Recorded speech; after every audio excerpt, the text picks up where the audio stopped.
Olha só. É isso aí. É terrível, né, Kiko? É terrível. Desolador. Que momento. Nossa, desolador. Pois é. Acompanhar isso em tempo real dá uma dor, né, cara? E a ironia, né, do cara que ganhou o prêmio da paz da FIFA, fazendo uma invasão ilegal, sendo celebrada pelo Prêmio Nobel da Paz, né? Muito de paz esse pessoal, né? Realmente, parabéns para esses prêmios aí que souberam premiar muito bem, né? Eu vi aqui um post do Gustavo Petro, já de algumas horas atrás, tá? Esse do Petro a gente viu. Vamos dar uma atualizada. Sobre as regiões que foram bombardeadas, né? Então, foi um quartel na montanha em Cátia del Mar, que está inabilitado e bombardeado. La Carlota, que é uma coisa que eu não conheço. Palácio Federal Legislativo, em Caracas, foi bombardeado. O Forte Tiúna foi bombardeado. O aeroporto de Atilho atacado. A base N3 de F-16 em Barquisimeto foi bombardeada. O aeroporto privado de Caracas, em Charavelli, foi bombardeado e inabilitado. Foi ativado o plano de defesa em Miraflores. As zonas de Caracas, Santa Mônica, Fuerte Tiuna e Los Teques, todo o sul de Caracas estão sem energia elétrica, e ataques à área central de Caracas e à base militar de helicópteros de Higuerote, que está inabilitado e bombardeado. Então é isso. Tem essa questão da sabotagem elétrica também, né, Kiko? Que isso aí também naquela tentativa lá dos mercenários de 2020 também tinha esse plano de fazer uma sabotagem da rede elétrica, né? E os nossos golpistas aqui no Brasil também tentaram fazer sabotagem da rede elétrica, né? Inclusive alguns foram pegos, né? Explodindo torres de transmissão aqui no Brasil, né? Então esse é um modus operandi golpista também, de tentar atacar aí as redes elétricas, né? Para causar essa disrupção. Pois é. Bom, como vocês viram aí, Maduro então está a caminho de Nova York, conforme eu contei.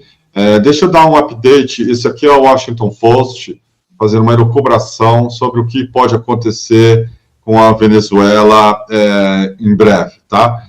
E a Samantha Schmidt e Ana Herrero, que são autoras desse texto no Washington Post, dizem o seguinte: ainda não está claro o que vai acontecer na Venezuela a seguir. De acordo com a Constituição venezuelana, se o presidente está ausente no primeiro ano do seu mandato, eleições devem ser convocadas em 30 dias. O vice-presidente assumiria o cargo numa questão de interinidade até que o novo presidente seja eleito. Se o governo ficar e seguir a Constituição, a Delcy Rodrigues seria a presidenta interina.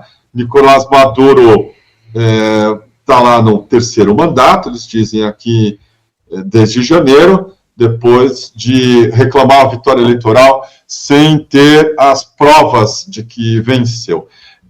Já parte de uma premissa equivocada, porque o Trump deixou muito claro desde o começo que havia uma projeção de um regime change, uma mudança de regime nos Estados Unidos, que é para isso que eles dão golpes. Então, isso é fantasia, meio de wishful thinking, de um grande jornal americano que também acho que está morrendo porque acredita que as coisas funcionam e que, sei lá, não estão sendo regidos por um tirano, por um ditador.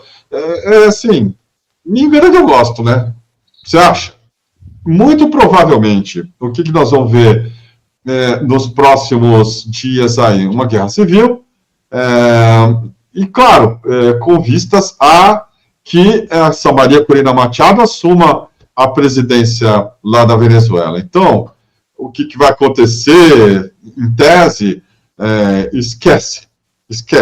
Não tem a menor chance, e não me surpreenderia se a vice-presidenta também não começasse a, sei lá, ou pensar em fugir para escapar da morte, ou que os próprios americanos não acabem também capturando a vice-presidenta da Venezuela, viu, Gabriel? Mas tá aí. Engraçada fantasia do próprio Washington Post a partir do que eles fazem. É uma selvageria imperialista, é um ataque brutal e, claro, com possibilidades enormes de transformar a Venezuela no novo Vietnã. O presidente Lula finalmente se manifestou, nós precisamos dar manchete no DCM, vou compartilhar com vocês, mas está aqui o Lula falando sobre o que aconteceu.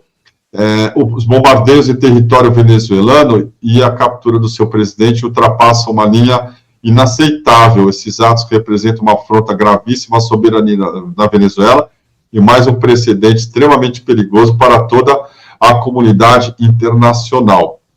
Atacar países em flagrante violação do direito internacional é o primeiro passo para um mundo de violência, caos e instabilidade, onde a lei do mais forte prevalece sobre o multilateralismo.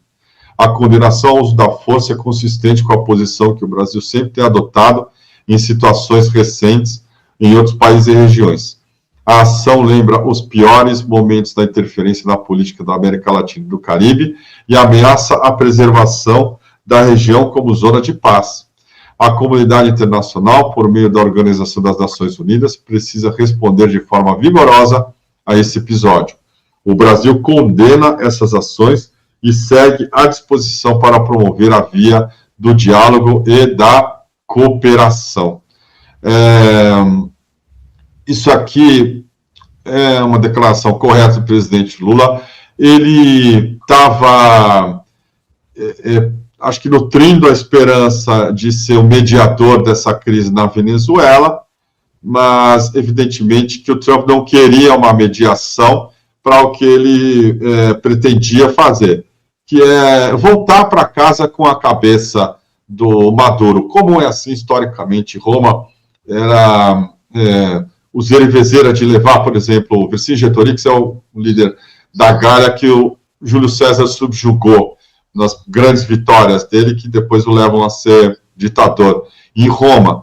Mas o Vercingetorix, ele se submete a Júlio César, uma situação humilhante, ele é obrigado a beijar a águia do Império, e depois é levado em triunfo, como prisioneiro, humilhado, na entrada da capital do Império Romano. E claro, isso serve para mostrar o poderio de Roma.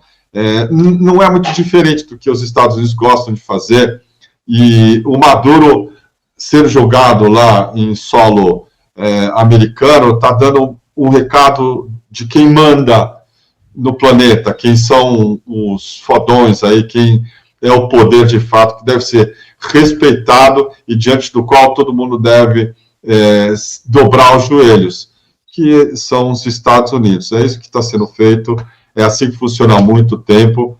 Infelizmente, nós vamos ter que engolir isso até os americanos resolverem essa questão. Quem vai ter que dar cabo do projeto ditatorial do Trump são os próprios americanos. Espero sinceramente que a maneira americana, que a gente sabe qual é, né? Foi assim com Kennedy, foi assim com outros presidentes que tiveram ali, por parte da população, um final, né, dentro do caixão. E, fora isso, não haverá ninguém para fazer frente para os americanos. Infelizmente, é o que temos para hoje. Diga lá, meu caro. Não é isso, né? Estava vendo aqui a notícia, né, atualizada ali no site do DCM, né, que o governo Lula convocou uma reunião de emergência que está começando agora, né? Aquele tweet dele, eu reparei ali, foi postado às 9h59 da manhã, né? Ou seja, estavam ali já todos preparados para entrar na reunião que Lula convocou para avaliar os ataques que foram anunciados pelos Estados Unidos contra a Venezuela. A expectativa é que o embaixador brasileiro ainda vai conversar também hoje com outros embaixadores da América Latina para também alinhar, né? Então, é uma situação ainda em desenvolvimento, né, Kika? A gente está aí buscando as principais atualizações aí para a nossa audiência aí, para a gente conseguir manter todo mundo bem informado aí do que está acontecendo. Deixa eu ler mais alguns superchats. Vamos colaborando aí, pessoal. Daqui a pouco teremos o professor Legene Mirham para falar um pouco a respeito do que estamos vivenciando nesse momento.